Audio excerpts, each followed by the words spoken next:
Hi, my name is IWillDominate from Team Liquid, and this is my basic jungler guide to Olaf. Olaf has a very good jungle clear speed.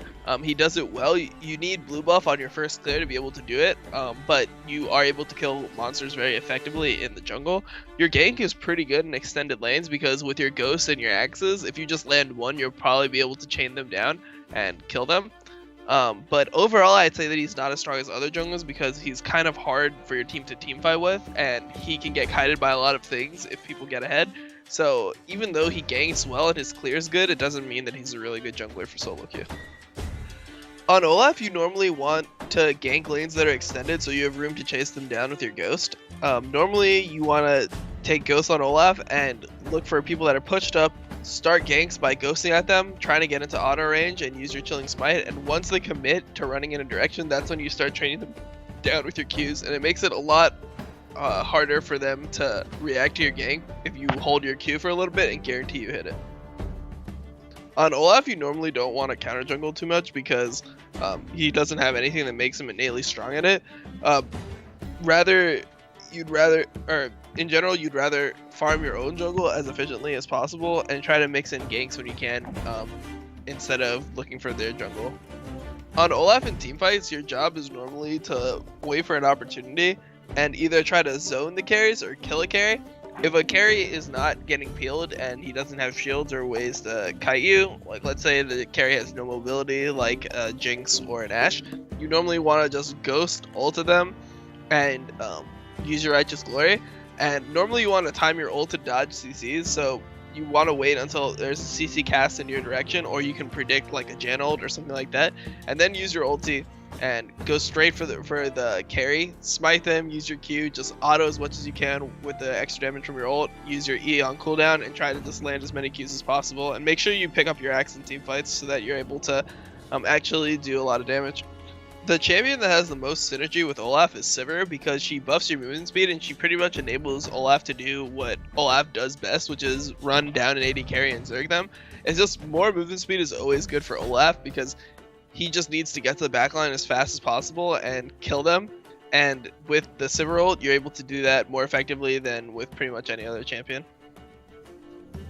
On blue side with Olaf jungle, you want to start on your Grump and get blue second, and then just continue with the full clear. The reason for this path is because Olaf is really blue reliant to increase his clear speed. You lose a lot of mana when you start axes on him and you spam multiple axes on a camp, so it's better to just start on the blue side jungle and do your whole jungle all the way through and look for ganks when possible. You can gank at any point during this path if you see an opportunity, but if not, you can abuse his clear speed by just doing all the camps and power farming.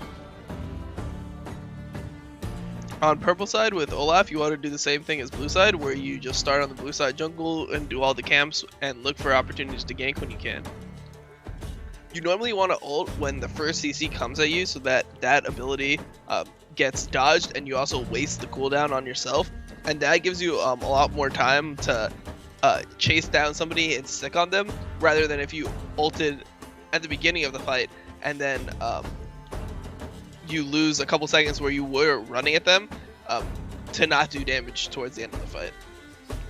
Another good tip for Olaf is if you are doing your jungle and you're not at risk of invade, you can hold off your pots and not use them even when you get super low, and rely on your attack speed bonus to help you clear the camps faster from your passive.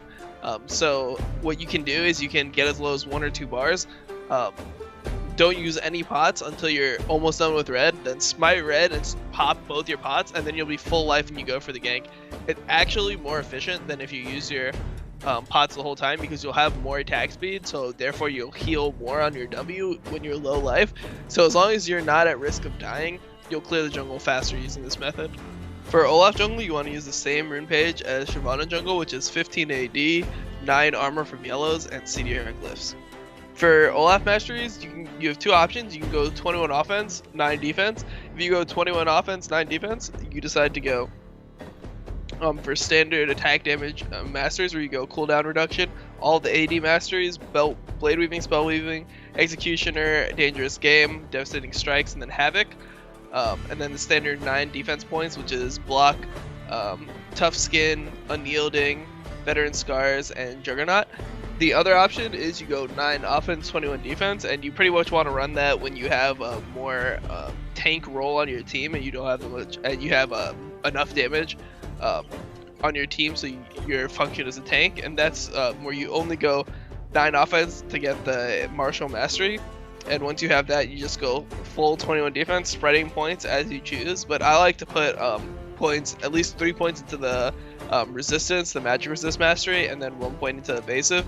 And then normally I like to get adaptive armor, because if you stack like a lot of armor on your champion, then you'll gain a bunch of bonus magic resist.